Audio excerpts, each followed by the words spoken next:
Oh, here we are again.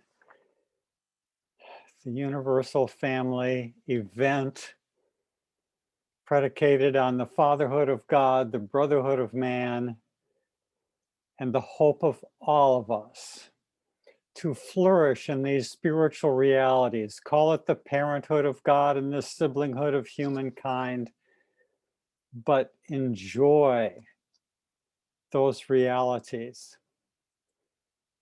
Today I'm reactivating a pattern that I began to use some years ago and let go of for a reason that I now think was an inadequate reason. So this is, as it were, from the International Cafe at a university near you. And my characters are Evan the evangelist, Sid the scientist, Sophia the philosopher, Nate the nature lover, Alicia the artist, Abe the activist, and mature Miguel. I'm going to have them each show up in that sequence, but I'm not going to stick with that pattern in the weeks and months to come. Evan, the evangelist. I was so inspired yesterday by some things I read about loving service. It was an interpretation of the way Jesus was able to share that joy of activism, uh, activation. It was contagious, it was spontaneous, and it inspired others to get with this program of the family of God. Loving service was just happening and spreading. And then I saw this photograph, which says it all. It's called Flying Pete, and it's there in the blog post. Well, Alicia, the artist, commented, I'm not sure that the photograph illustrates what you want. If you look at it carefully, it's crafted so well, it doesn't have the flavor of spontaneity that you want, but it does somehow convey it if you at first glance, and that loving service to the viewer may have motivated the art that the photographer used. In any case, the emotional artist in me identifies passionately with what you are saying. As a matter of fact, sometimes I get too passionate about these things.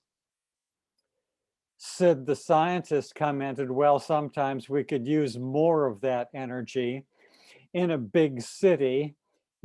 For example, it's hard because we've got research that shows that when people are surrounded with the noise and the traffic and the hurry and the deadlines, the just noticing the opportunities, let alone having the relaxation of mind and spirit to take the opportunities for service, even when the need is knocking on our door. It's very hard, but that doesn't mean that we can't do it in our too urbanized life of nations and spread out cosmopolitan. I love it, but it's too urbanized and too crowded. But it doesn't mean we can't activate this loving service.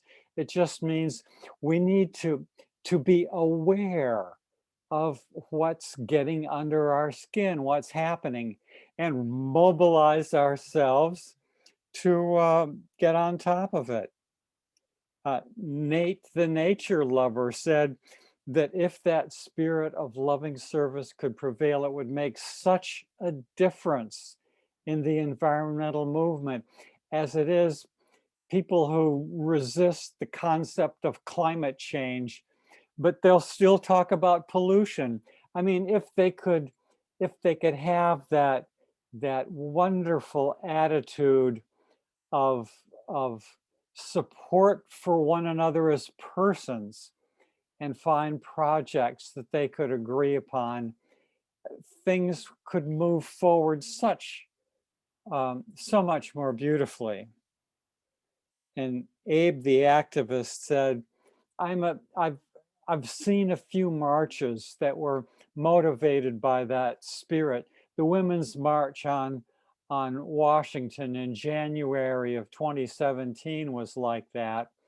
And I've been to a lot of vigils that have that spirit. One recently was organized by a worship leader who did a good job of getting the public there and personally inviting a lot of the bigwigs in the town, uh, a number of whom showed up. But there was communication in advance and leaflets for anyone who needed, that there were to be no signs, no clenched fists, no angry speeches or speeches of any kind, just quiet and prayers in a spirit of remembering. This was right after the murder of George Floyd, and and compassionate care for everyone involved with whatever connection to that atrocity that the world saw countless times on the video.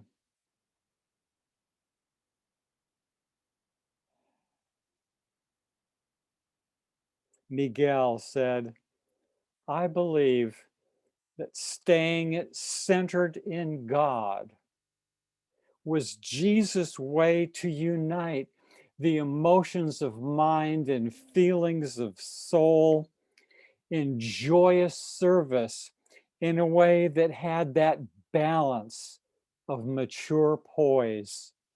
His stability enabled him to lead. His spirit is contagious, and that is the hope of our world. And so for now, no matter what's going on in our world and in your life, always know that you are a divinely created, infinitely loved, spiritually indwelt. Evolutionary, yes. Free will, right on. Son or daughter of the living God. Good day.